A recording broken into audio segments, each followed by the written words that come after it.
what a wonderful, wonderful day. Day I will never forget. After that wonder.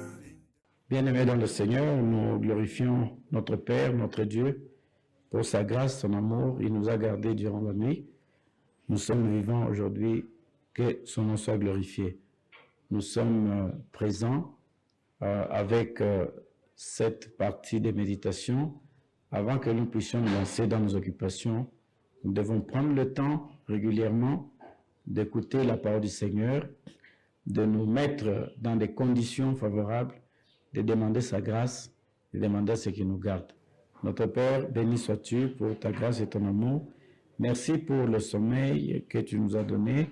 Merci pour la santé. Merci pour la garde. Nous voulons suivre ta parole, ton conseil avant de sortir. Inspire-nous par ton Esprit Saint et bénis tes enfants qui sont en train de suivre. Au nom de Jésus. Amen. Bien-aimés dans le Seigneur, nous savons que vous nous suivez de partout. Il y en a qui sont sur TikTok, d'autres sur Facebook, d'autres sur YouTube. D'autres encore sont en train de nous suivre sur l'application Blue OTT, partout dans le monde évidemment.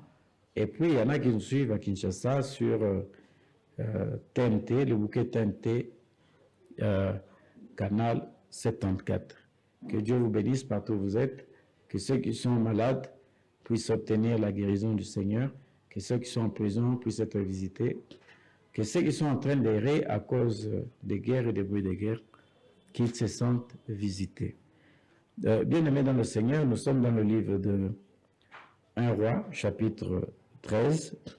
1 Roi, chapitre 13, commence par « Voici un homme de Dieu arriva de Juda à Bethel par la parole de l'Éternel, pendant que Jéroboam se tenait à l'autel pour brûler des parfums. » Donc, on nous parle de l'homme de Dieu, un homme de Dieu qui part de Juda vers Bethel.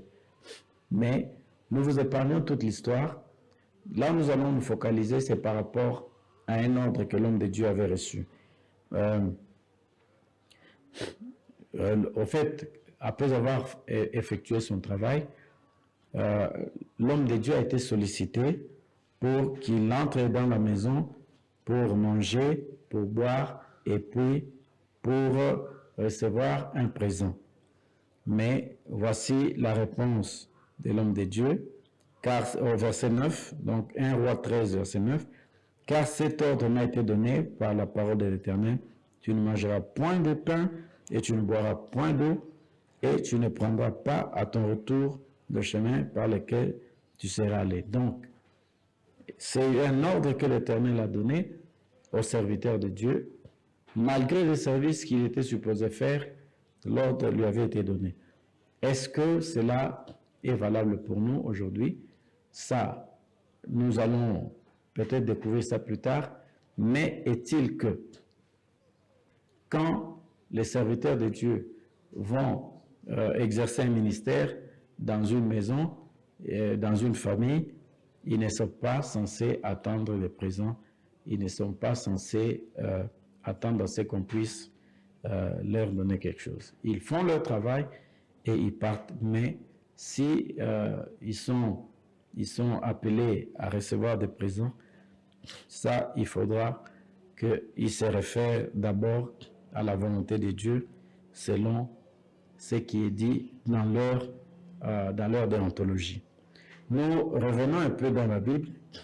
Dieu donne un ordre au verset 9. Il dit, tu ne mangeras pas tu ne mangeras point de pain et tu ne boiras pas d'eau et tu ne prendras pas à ton retour le chemin par lequel tu seras allé. Il s'en alla par un autre chemin. Il ne prit pas à son retour le chemin par lequel il était venu à Bethel. Ça, c'est au verset 10. Voilà ce qui va se passer au verset 11. Or, il y avait un vieux prophète qui demeurait à Bethel. Ses fils vinrent lui raconter toutes les choses que l'homme de Dieu avait faites à Bethel ce jour-là, et les paroles qu'il avait dites au roi lorsqu'ils en eurent fait le récit à leur père. Bien-aimés dans le Seigneur, quand l'homme de Dieu était en train de faire son travail, évidemment, les gens étaient là, ils ont vu. Quand il a été sollicité par le roi, sa réponse a été effectivement entendue.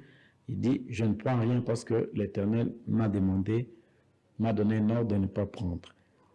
Alors, ces gens qui avaient entendu, il y avait les enfants d'un vieux prophète, et ils sont allés rapporter ça à leur père en disant, voilà ce qui s'est passé, voilà ce qu'il a fait, voilà ce qu'il a dit. Peut-être était-ce en comparaison avec le vieux prophète qui prenait des présents, ça on n'en sait rien. Peut-être son comportement était étrange par rapport à d'autres serviteurs de Dieu, nous n'en savons rien.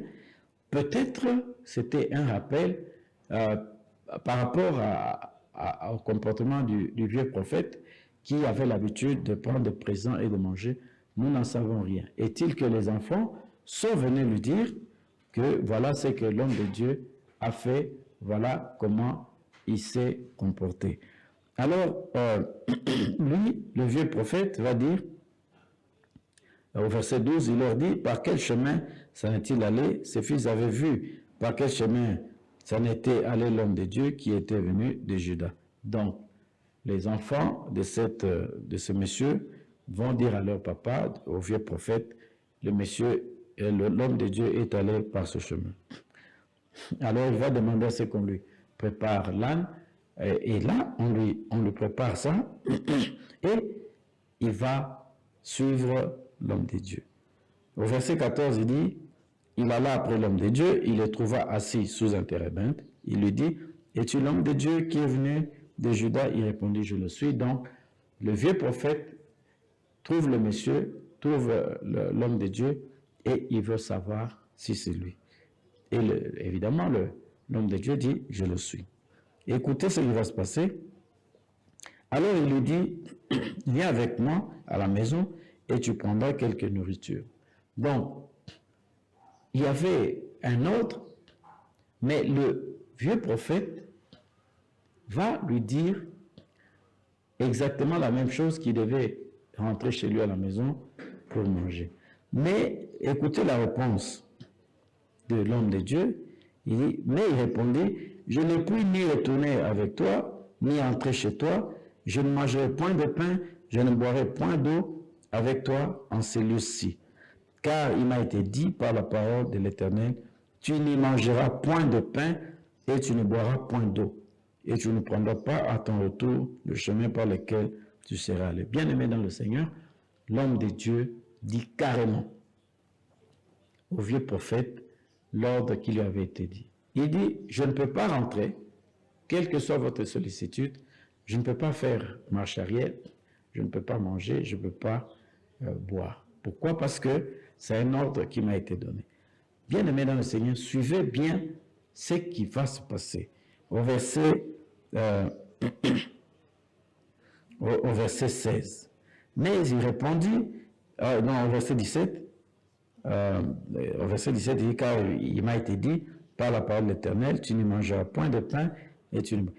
Le verset 18 dit, et il lui dit, moi aussi je suis prophète comme toi. Et un ange m'a parlé de la part de l'Éternel. Il m'a dit, ramène-le avec toi dans ta maison, et qu'il mange du pain et boive de l'eau. Et la Bible ajoute, il lui mentait. Bien-aimé dans le Seigneur, voilà l'incident. Le vieux prophète s'est empressé de suivre l'homme de Dieu et il va lui dire que je suis prophète comme toi. Et un ange m'a parlé pour dire, tu devais rentrer et manger. Bien-aimé dans le Seigneur, une contradiction par rapport à l'ordre éternel. Je souligne, c'est une parole contradictoire qui sort de l'homme, entre guillemets, vieux prophète, mais qui soit en contradiction avec ce que l'Éternel avait dit. Bien-aimé dans le Seigneur, la Bible souligne qu'il mentait. Pourquoi avait-il fait cela? Pourquoi avait-il menti? Vous et moi, nous ne savons pas. Suivant la suite de l'histoire, il dit, parce qu'il lui a dit, il a dit qu'il mentait, au verset 19, L'homme de Dieu retourna avec lui et il mangea du pain et but de l'eau dans sa maison. Comme ils étaient assis à table, la parole de l'Éternel fut adressée au prophète qui l'avait ramené et il cria à l'homme de Dieu qui était venu de Juda. Ainsi parle l'Éternel, parce que tu as été rebelle à l'ordre de l'Éternel et que tu n'as pas observé le commandement que l'Éternel ton Dieu t'avait donné, parce que tu es retourné et que tu as mangé du pain et bu de l'eau dans le lieu dont il t'avait dit, tu n'y mangeras point de pain et tu n'y boiras point d'eau, ton cadavre n'entrera pas dans le sépulcre de tes pères. Bien-aimés dans le Seigneur, c'est très, très dur. Le prophète, le vieux prophète a menti à l'homme de Dieu et l'homme de Dieu a manqué de jugeote. Il a manqué d'être rigoureux par rapport au commandement de Dieu. Et là-dessus, je tiens, bien aimé, à souligner que quand Dieu a donné un commandement, si vous voyez quelqu'un vêtu de la casquette de prophète, vêtu de casquette d'évangéliste, vêtu de casquette d'apôtre, qui vous dit de ne pas obéir au commandement de Dieu, sachez que c'est très dangereux, vous êtes en train de prendre des risques. Vous et moi, nous savons que Dieu a donné les commandements, nous devons contextualiser cette parole.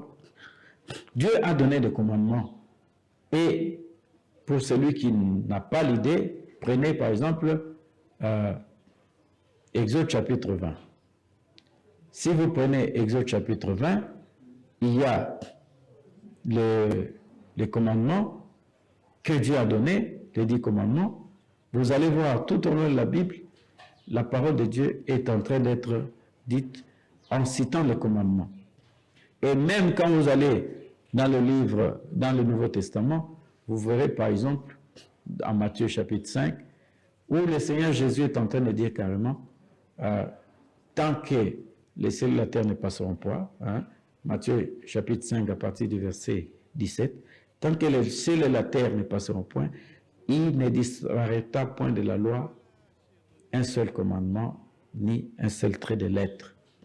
C'est lui qui supprimera l'un de ses plus petits commandements et qui enseignera à faire de même, sera appelé le plus petit dans le royaume des cieux.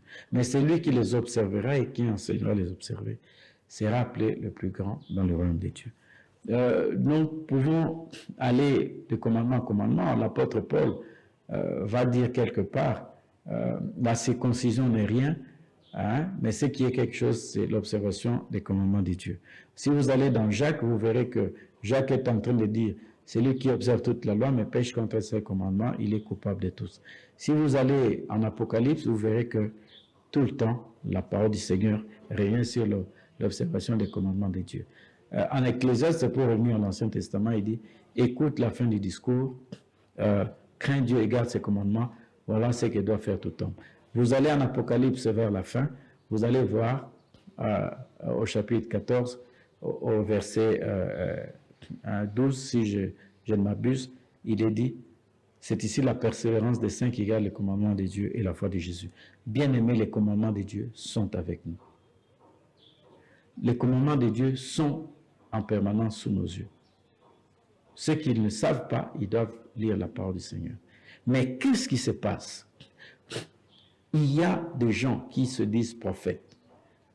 Comme le vieux prophète, il dit au verset 18, il lui dit, moi aussi, je suis prophète comme toi. Il y a des gens vêtus de cet habit de prophète qui nous disent de désobéir au commandement de Dieu. Quand la Bible dit qu'il ne faut pas voler, il dit non, c'est une récompense, Dieu approuve, c'est un moyen pour enrichir le ministère. Quand la Bible dit qu'il faut observer le sabbat, lui dit non, par convention, nous prenons les dimanches. Si le commandement de Dieu dit il ne faut pas tuer, il dit non, bien-aimés dans le Seigneur, les soi-disant prophètes, comme le vieux prophète qui mentait à l'homme de Dieu, nous avons ces gens, ces prophètes soi-disant, qui sont en train de périr les gens. Ils contredisent le commandement de Dieu et bien aimé dans le Seigneur, c'est grave. Il dit, moi je suis prophète, moi aussi je suis prophète.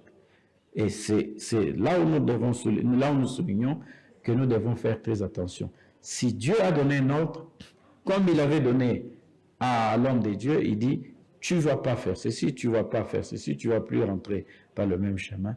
Nous devons garder ce commandement. La conséquence est que le même monsieur qu'il avait retourné, le même monsieur, le même prophète qui l'avait encouragé à revenir pour manger dans la maison, dans sa maison, qui lui a donné de l'eau, le même prophète va lui dire, tu as désobéi à l'ordre de l'Éternel.